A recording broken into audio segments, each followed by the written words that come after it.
She screamed in her mind, "Sunny, what do I do? Where do I go?" before jumping and diving to a tree nearby. The murder crow's eyes glinted with intelligence.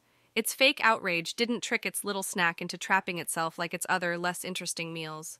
It silently jumped into the air once more to continue its chase. Kimaria swung through branches, kicking off at random times. Her decisions seemed to be random, seemingly lacking whim or reason. But every time she made those calls, she would hear the thundering crash of the murder crow pouncing on where she should have been. This went on 6 more times, but then she was not hearing the resounding crash of the murder crow, who began to strike less frequently. For some reason, this didn't make her feel any bit safer, as she tried to increase the randomness and directions as Sunny furiously scanned and pointed out all available paths she went through looking for the best escape route. Asterisk, asterisk, Sunny, asterisk, asterisk, Kimaria. Right over there, there's a gorge between those trees. That might be a path the water takes during a storm rush as it cuts through the land. Kimaria made sure not to make a direct beeline towards the gorge. She had the sinking feeling the murder crow was much smarter than it appeared. She kicked off of the branch, before feeling the intense pressure in her heart warning her of intense danger. The murder crow attacked as she was in mid-air. She heard snapping branches above her as she realized this and swung her arms and roughly caught onto a branch that stopped her mad dive forward. This tactic was not without its consequences.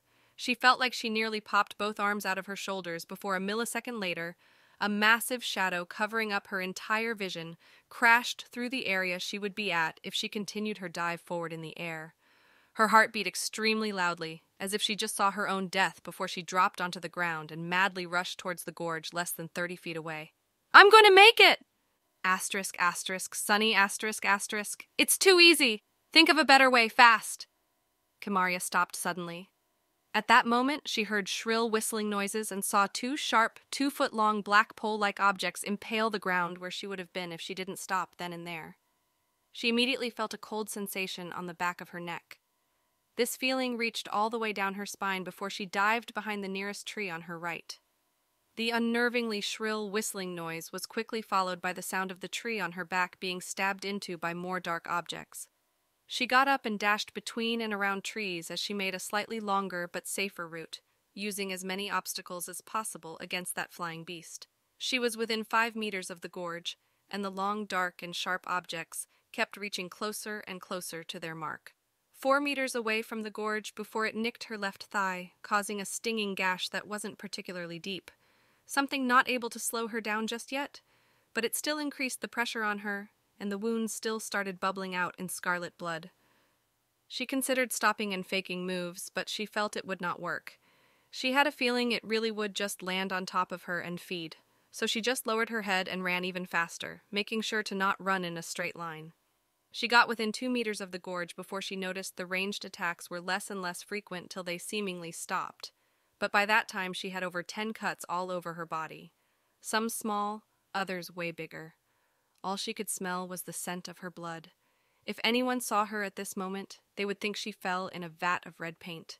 Hardly any spot on her body was without scarlet red. Just then, she heard the murder crow's horrifying call above her.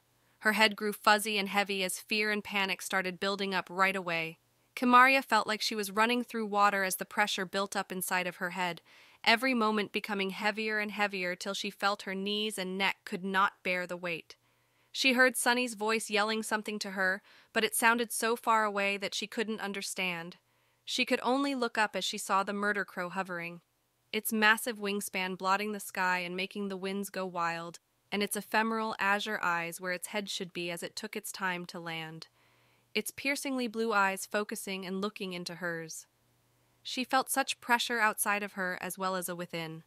Fear, terror, and a panic was rising to its peak inside of her, waiting for the first vicious peck to finally come bursting out in a dreadful scream of pure and absolute fear originating from both her instincts, and Sunny.